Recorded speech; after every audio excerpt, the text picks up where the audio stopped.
May I have your attention, please? The following is not the real Jeff Foxworthy. If you are creating an IPM plan for your family, you might be a beekeeper. If you can name at least 3 subspecies of Apis mellifera, you might be a beekeeper. If you know what time of year your grocery store puts sugar on sale, you might be a beekeeper.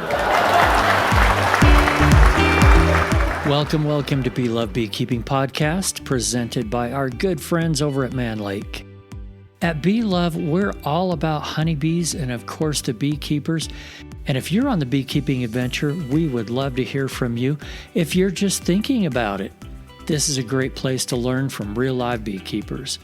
Bees, beekeepers, and fun beekeeping stories, it's all about the love. On today's show, we're going to hear all about the bee vaccine from the folks over at Dalan Animal Health. But first, I'm in the mood for something, I wouldn't call it crazy, I'd call it maybe painful. This is sent in from Lauren. She says, late last winter, I thought a hive was dead, so I just put on a bee jacket and gloves to bring the equipment in. I couldn't get the cover off, so I was banging it around trying to pop it off. I finally did, and when I looked, there were thousands of live bees, all turning and staring at me in unison. Then they decided they weren't happy with me, and they attacked. I walked away, or maybe ran away, with hundreds of them following me. I stripped naked on the patio since I couldn't get them off my clothes, and then hightailed it indoors. Took about 20 stings on my thighs.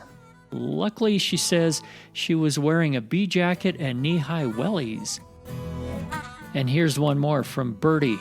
She says, my husband was on the ladder and I was holding it in place so that he could take down the full swarm box. He accidentally hit the top lid. It flipped onto the ground, but at the same time, he tipped the box and dumped all of the bees all over my head. Yes, my hair was completely full of bees, buzzing, but congratulations, Bertie, she says, not one sting. Way to go. With those 2 stories behind us, let's get right to the interview. All right, I am really happy to have with me today 2 special guests, 2 for the price of 1, by the way. Phoebe Snyder and Everett Hendrixon from Dalan Animal Health. Did I get all that right? Yes. I'm going to give you each 30 seconds to tell us something about you and your love of bees.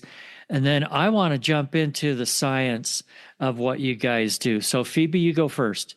Sounds good. My name's Phoebe. I've been a beekeeper for 10 years, got into bee research pretty early on, and did an internship at the USDA, did my master's on hygienic behavior at UNC Greensboro, jumped around to some companies, I guess, and okay, we're going to start editing now. So I'm more on the research side. I'm just going to mention, we had Cayman Reynolds on the show recently. He's the one that recommended you to. He said that you are so well-spoken and you know everything about this. So now you have high standards to live up to. All right, Everett. I got to cut Cayman a check, apparently. So there you go. So my name's Everett, and I've been in agriculture for almost 30 years. I cut my teeth in tomato production in the South Florida. Eventually worked my way into crop and veg production in general, and different products that went into that, especially organically. I wound up in a position as a field tech for bee vectoring technologies out of Canada, and they had a product that was a biofungicide that the bees could carry to the bloom to protect the bloom and prevent other fungicides being sprayed during bloom time in different crops, different varieties, different diseases. That's my introduction into bees. And so I worked in blueberry fields and sunflower fields and almonds and different fields there related to that. And so when Dalan, as they've been developing this on the sidelines, I was watching it and became interested last year before last, I should say. And here I am. I'm working as their spokesperson, trying to translate the science to the practical. Okay, I'm going to do this a little bit ADD style today and jump all over the place. Do honeybees pollinate tomatoes? Not really. Sometimes I didn't think so, but I wanted to double check. they will. Indoor tomatoes will need pollination from time to time, and they typically use bumblebees that are commercially reared, not honeybees. Honeybees tend to like the top of the greenhouse too much, and not get to the flower. Phoebe's nodding her head. You're an expert on it. Yeah, not that I've got the same type of experiences as Everett, but yeah, I've heard the same thing. I want to jump into what Dalan does. Some people are probably completely up to speed on this topic already, and if so, go ahead and fast forward. But I don't know a lot about the bee vaccine that you guys have come out with, but I've seen it in headlines here and there for the last year or so. And so I want to learn everything there is to know about it. And please, not from a scientific standpoint. Use layman's or laywomen's terms. First of all, how does someone get the idea of, I'm going to vaccinate a bee? And where do you get a needle that small? Phoebe, if you don't mind, I'll start on this one, and then you can correct me where I went wrong. But Dalan, and where we're at in the stream of the agricultural landscape, is that some researchers, Helsinki and other places, found some quite interesting developments with invertebrate immunology and using dead bacteria to trigger an immune response in invertebrates. And so fast forward to today, one of the first invertebrates, or the largest invertebrate that is commercially used in agricultural respects, is the honeybee. And it's responsible for a third of the food supply chain. So it fit right up the alley with the values that the founders of Dalan had, in that they're here for a healthy animals, healthy planet. That's their motto. And so not necessarily saving the bee, but supporting the bee and supporting commercial beekeepers into growing their apiaries instead of, adding more challenges to it. The process itself is quite simple. And we call it a vaccine from a regulatory perspective. That's what we're required to do. It's just dead bacteria in an aqueous solution. So in that respect, there's nothing, we're not re-engineering DNA or RNA or any of that stuff. It is kind of old school, like the old school polio vaccines, if you could draw a parallel, but in an invertebrate body, which is completely different immune system than a human or a mammal. So getting to market was something that could help prevent diseases, not only here in the United States and Canada, but across the world. These diseases are ubiquitous with all honeybees around the globe, and in different scales.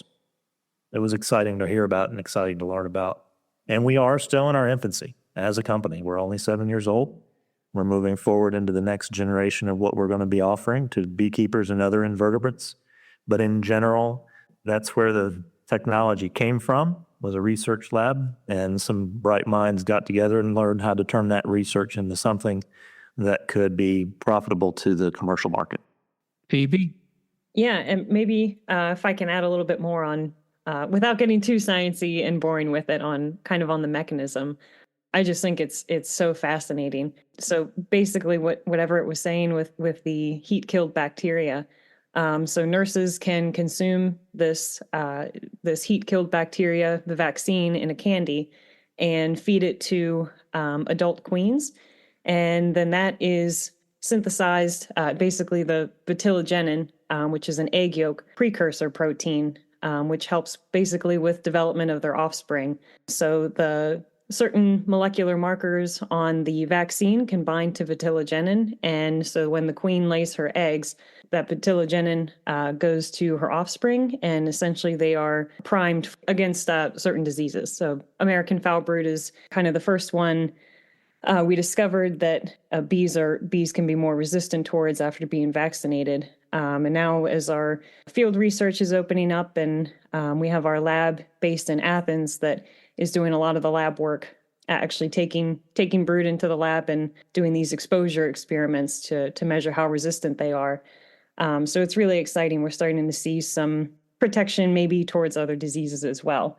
So the platform technology of this vaccine, transgenerational immune priming, which is a mouthful just to say that from one generation to the next, what the queen experiences by being vaccinated and passing that immune priming down to her offspring, it really opens up the door for what I think, we're coming into the future of bee health solutions, and it's really exciting. Okay, let me make sure I get it, because I don't know if phylogenics and stuff like that are, but one of the things I read in one of your white papers was the term inherited immunity. So the way I understand it, you tell me if this is right, you feed this, did you say dead bacteria? Yes. You feed this dead bacteria, also known as a vaccine, to nurse bees who then put it in royal jelly to raise queens. Is that right? Correct. Okay. Then those queens have a bit of that immunity that they're passing down through all of the eggs they lay, the hundreds of thousands or millions, however many eggs they lay throughout their lifetime, right? Okay. Wow, I'm pretty proud of myself. Very cool. And I'm proud of you too, because it took me months to get it to synthesize it like you just did. But the cool part of it is when we look at it, we put tracers on these bacteria and the particles to trace it through the nurse bees into the royal jelly, into the queens and the fat bodies and all the things that Phoebe was mentioning there. And you see it going directly in the ovaries, and that's where the trigger point is. And so that is, I mean, that's from a practical standpoint, that's just awesome to see that is the path that we are using, and it is going along that path. Now, I had read that this is for deformed wing virus, but you also mentioned American foul brood. So where are we at on both of those? The license is for American foul brood, and it's a conditional license. We can't make claims that we can't support. There is data strongly suggesting, and it's been replicated now, that the deformed wing virus is seeing suppression from the use of AFB vaccine. So those numbers are very, as you've probably seen in the white papers that were given to you, very a big impact. Like 87% or something like that. What about AFB? Is there any data on that yet? The AFB data we have, so far it's been 100% effective, but in the field, AFB in the United States is not tremendously, the spread of it is not huge right now. It used to be a real big problem 30 years ago. How about European foul brood? In the European foul brood, we're looking at it. We both have a vaccine in the pipeline that addresses EFB, but we're also looking at cross protection of the current AFB to see if it exists. And so we keep waiting on that. We've had a few field trials go south due to hurricanes and other challenges.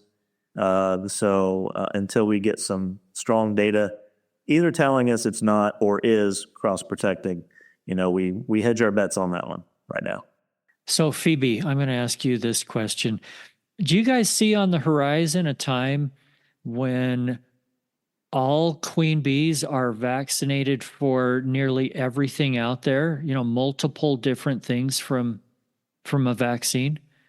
I think that would certainly be interesting, and yeah, I hope that's kind of where we're heading now that we've kind of figured out the pathway that this type of technology is operating on. It really opens up the door for other possibilities for other diseases, but you have to keep in mind too that the pathology of, say, from chalk brood to deformed wing virus, acute bee paralysis virus, they're all very different. And so that's kind of why we don't see, and we're starting to kind of peel back the layers of, okay, if we hit them with this American foul brood vaccine, what else, how else is this impacting other diseases just based on general immune upregulation? But I think as we delve more into how all these different diseases work, the technology might have to change to accommodate that. So we'll have to see, but yeah, this is definitely a big step in that direction. Let me just take a minute here to thank our presenting sponsor, Mann Lake. I've been asked, does Mann Lake provide equipment for commercial beekeepers? Yes. Do they provide equipment for sideliners? Yes. How about beginners? Yeah, of course. Protective gear? Yes. Queens, nukes, and packages? Yes. Processing equipment? Yes, yes, and yes. There is a reason that Mann Lake is the #1 supplier for thousands and thousands of beekeepers. In fact, I could give you 100 reasons to try them, but let's start with just 10, as in $10 off your first $100 purchase with the discount code MLBLOVE10. Don't worry, it's all in the show notes. Seriously, you'll be happy you gave Mann Lake a try. And now, back to the guest. Just a brief point to add to that. To say that we'll have a vaccine for every bacteria or viral that affects the hive might not be necessary, in that by upregulating the immune system in the socially hygienic animals to begin with, that by giving them a leg up or a wing up, let's say, by giving them a wing up, They have legs too. on their immunity and hive health, they may be managing other diseases just fine if they get a head start. And so they don't need a vaccine for those things, perhaps. So it's not as if we're looking to vaccinate against every living thing that could harm a hive, but we want to make sure that we're doing the right thing for the ecology of the field and native pollinators as well. So, in my experience with nearly any kind of medication, I'm talking about people now, medication or vaccines, there's always some kind of side effect. What kind of side effects have you found are going on with this? So far, none.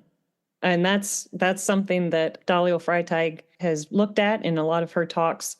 She, and sort of in the literature, suggests that in other model organisms, there could be longer development times into adulthood and things like that. But what Dalio has said and sort of what we've seen too is that there are no adverse side effects that we've seen. And this vaccine now in the field has been tested in, Everett, correct me here, I believe 60,000 hives. Is that right? We'll say thousands of hives and no side effects. Wow. Like Phoebe said. Now, I mentioned earlier, this is a conditional license because we do need to look at side effects and we do need to see where is the unintended consequence. And we've been given enough bandwidth to find out over the next year or so if there is something, that is a side effect, like you'd say. As of right now, we haven't seen anything, but we are keeping our eyes open because we want to know what is the long-term effects of this. And over, like I said, 7 years, 5 years being actively used either in the lab or in the field, nothing has reared its head as a big warning sign as of yet. Are you having any issues with government acceptance overseas, like in the EU? Are you able to use this there yet? We're in the regulatory process there. It is a longer process than it is here. It's not so much that they don't want it or that they're giving us a hard time. It's just that inherently their administrative process is very different than the United States and Canada. So it just takes longer there. Some countries have looked at it and said, our mitigation strategy is total eradication. And if you find AFB in an apiary, whether it's an infectious outbreak or not, maybe it's just simply a spore is found in a hive, they will burn the entire apiary. So that is their strategy. And so until which time beekeepers, lobby for a different effect, no, they don't believe there's a need for vaccine there. But those countries are few and far between. Phoebe, you were going to say something a minute ago. Oh, I was going to say that as we continue making progress in different bee health solutions, it's, of course, there's going to be trade-offs somewhere, but it's really how much of it, even with breeding for mite resistance, for example, we know that there are certain trade-offs there, but the benefit is that the colony is more hygienic and keeping your mite loads and viral loads down to a reasonable level. So it's really just, like we've said, we haven't seen any glaring adverse side effects. But if there are any trade-offs, I would imagine that they're quite minor in respect to the level of disease protection that you're getting with the vaccine. Now, is this still in the experimental testing phase, or is this something that I or some commercial beekeepers can go get right now? If you live in the United States, you can get it right now. If you live in Canada, you have to go to a veterinarian to get it. But it can be attained without a problem. How do I get it? You talk to me.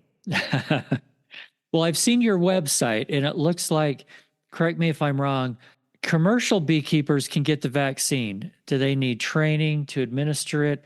And then it sounded like sideliners and hobbyists, maybe you're better off just buying queens that have been vaccinated. So it all kind of deals on the operation. And some commercial guys raise their own queens. Some of them just purchase. They don't want to raise queens. In any case, you can either bring in vaccinated queens from approved vaccinators that we've partnered with over the last 2 or 3 years. The use of the vaccine itself, there are many operations, even some queen breeder clubs that are scattered throughout the U.S., and they'll use it collectively, and they'll pull their resources and get a few vials and share the candy with each other and all that. We can work in either way. The caveat being that a vial treats 50 queens at one time. And so if I'm raising less than 50 queens at a time, then yeah, I need to kind of think about a smaller set, which means I'm probably ordering vaccinated queens from my queen breeder. But direct to consumer in most all the 48 states in the U.S. is not a problem. Well, 50 because we are in Hawaii. So as far as Canada goes, like I said, it has to be prescribed by a vet. And a lot of the queen breeders in Canada are, they pride themselves on Canadian quality. They like the idea of the vaccination because it gives them, an added feature to add into that quality brand that they put out there. Does that answer your question? Yeah. Yeah. So the next thing everybody's wondering is it expensive? It's all relative. Okay, that's a yes. It's not cheap. It's not cheap. Any development like this, any technology like this is going to come at a high cost simply because it is all brand new to everybody. Our manufacturers, us, the market. Several years from now, with higher volumes and smoother manufacturing, costs can come down. But currently, it can be expensive to someone who's running tens of thousands of hives. The payback, though, is 3 to 5 times more than the input. And we can't speak to what queen breeders will charge. We don't like to get into their business. That is their business.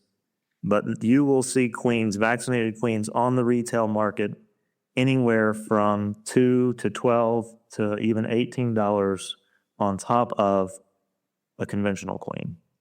So that's what we're seeing in the market as far as retail queens go. As far as the vaccine itself, it all depends on the volume that you're getting, and so it's on a sliding scale as to how many vials you want to try and the operation itself and that kind of thing. So direct to the question, we're seeing increased prices between $12 and $18 on the online markets that are offering these queens.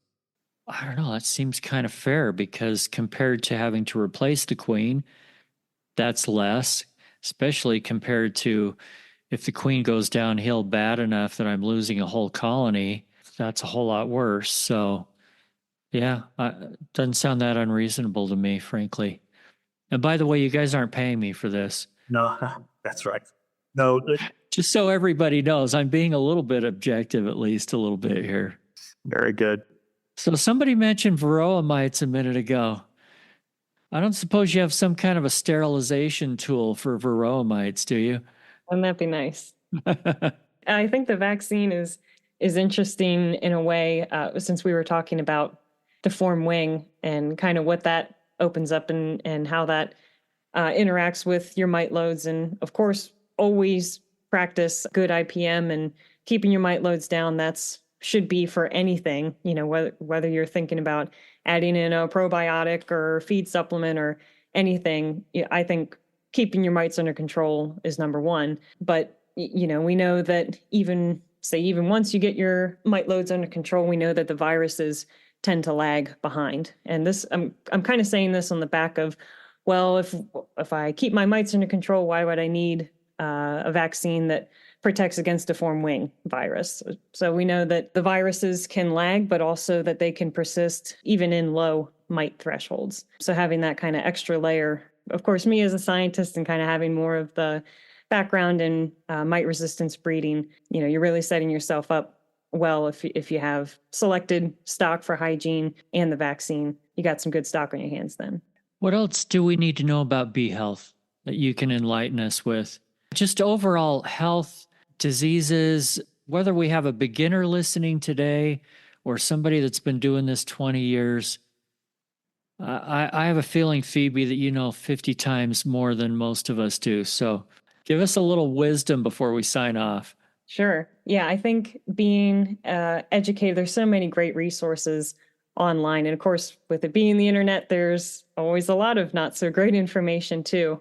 But finding trusted sources where, you can learn about different diseases, and there really are a lot, fungal, bacterial, viral, that all present very differently in the hive. So knowing what kind of diseases you're looking for, how to get help when you need it, either reaching out to your apiary inspector, or once again, the internet is a great place for connecting with people that have a lot of experience too, that you can say, hey, I'm seeing this. Do you know what I should be doing? So I think it's really in the education and being prepared with how do I protect my bees, and referring back to the IPM triangle. There are certain things that you can do, for example, hygienic stocks, the vaccine, things that you should be doing that are kind of working in the background to prevent disease from building up. And then once you see certain symptoms, grading how bad it is, and kind of having an arsenal in your mind of things that you can refer to and implement when things get dire, and doing it in a sustainable way. So, but really having the resources and connecting with people, and beekeeping's hard to do in a vacuum, if not impossible. So having the community is really important in growing as a beekeeper.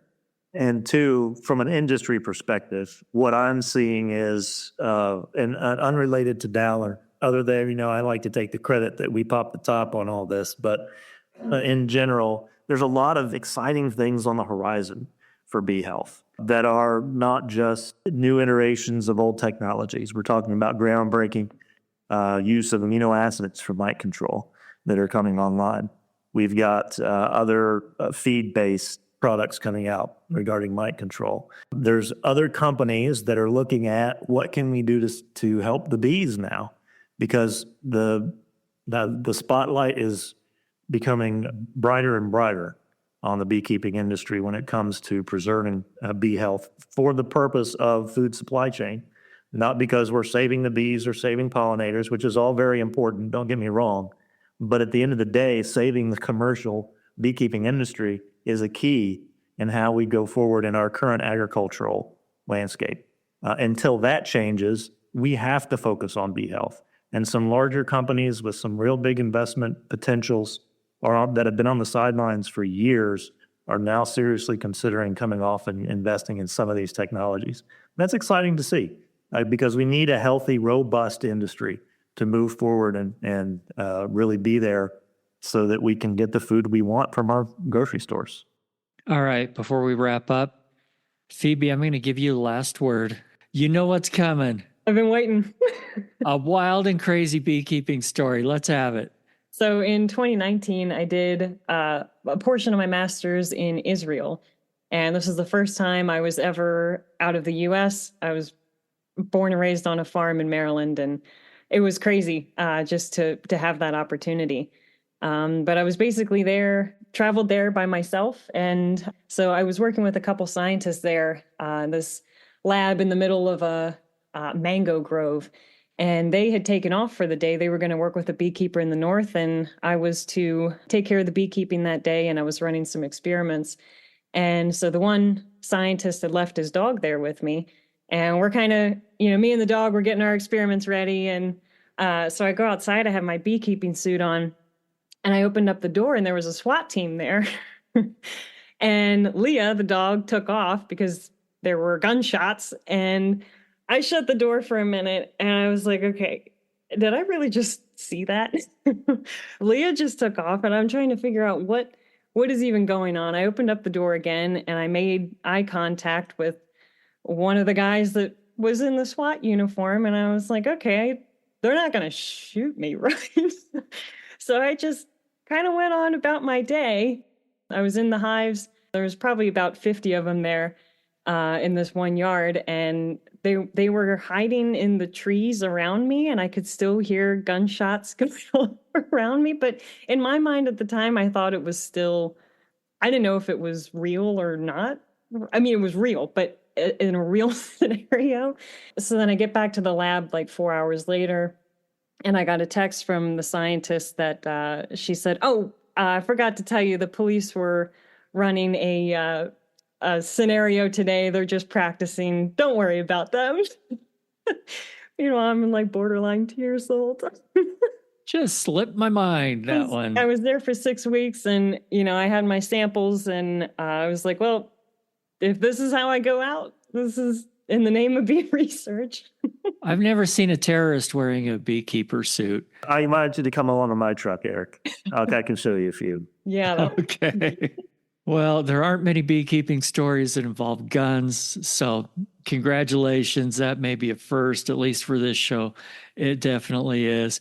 Hey, Phoebe and Everett, thanks so much for being with me today. Yeah. If somebody has more questions, where can they get some information or ask questions? So if you just want to visit our website at Dalan, DALAN, as in Nancy.com, and you can go to contact us, and someone will be in touch with you within 24 hours, depending on the day, if it's a weekend or not. You can reach out to me specifically if you had those postings on your podcast. Yeah, I'll put this all in the show notes. Gotcha. So whatever you're comfortable with doing, reach out and learn more. There's tons of resources on our website, so you can do a lot of your own research beforehand, but we're here to answer any questions you have. There's a lot of problems out there. I'm glad we have people trying to solve them.